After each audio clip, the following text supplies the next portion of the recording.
गति के बारे में अभी थोड़ी देर पहले हमने चर्चा की थी कि गति उत्पन्न करने का कार्य कौन करता है, मांसपेशी करती है। गति के लिए जिम्मेदार कौन है, मांसपेशी गति के लिए जिम्मेदार है। कि अगर आप गति लगा रहे हैं, सपोज अगर आप दौड़ रहे हैं, स्पीड बढ़ा रहे हैं, तेज चल रहे हैं, तो उसके लिए आपकी जो मांसपेशियां हैं वही जिम्मेदार हैं। जैसे आप यहाँ पे देखेंगे, चलना, दौड़ना, वस्तुओं का उठाना, कोई वजन आप नीचे से उठा रहे हैं, ऊपर आप वजन को उठा रहे हैं, बोलने सहित, यहाँ तक कि अगर आप बोलते भी हैं तो वहां भी आपकी जो टंग की जो मांसपेशी है वो लगातार क्या कर रही है, काम कर रही है। हमारे शरीर की सभी गतिविधियों के लिए रेस्पॉन्सिबल है, जिम्मेदार है। गति के लिए मांसपेशियां रेस्पॉन्सिबल है। तो यहाँ से क्वेश्चन क्या पूछेगा कि गति के लिए शरीर का कौन सा अंग, कौन सा पार्ट जो है ज्यादा रेस्पॉन्सिबल है। तो अधिक रेस्पॉन्सिबल, ऐसे तो हड्डियों का ढांचा, हड्डियों के बिना भी आप सीधे खड़े नहीं हो सकते, लेकिन हड्डियां भी बिना गति के क्या नहीं कर सकती, बिना मांसपेशियों के क्या नहीं कर सकती, आपको सपोर्ट नहीं कर सकती हैं। आगे हम देखेंगे स्थिरता और मुद्रा।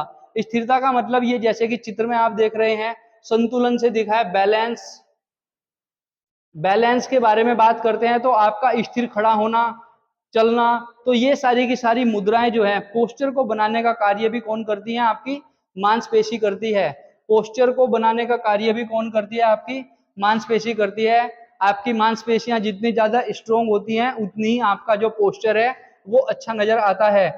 जोड़ों को स्थिर रखने में महत्वपूर्ण भूमिका निभाती है। जो आपके जोड़ हैं उनको भी क्या करती हैं, ये सपोर्ट करती हैं, और उसी में इनका महत्वपूर्ण कार्य शो हो जाता है। आगे हम यहाँ पे देखेंगे, ये आपको पिक्चर में दिखाई पड़ रहा है, जो टेम्परेचर के लिए जो दिखाया गया है थर्मामीटर।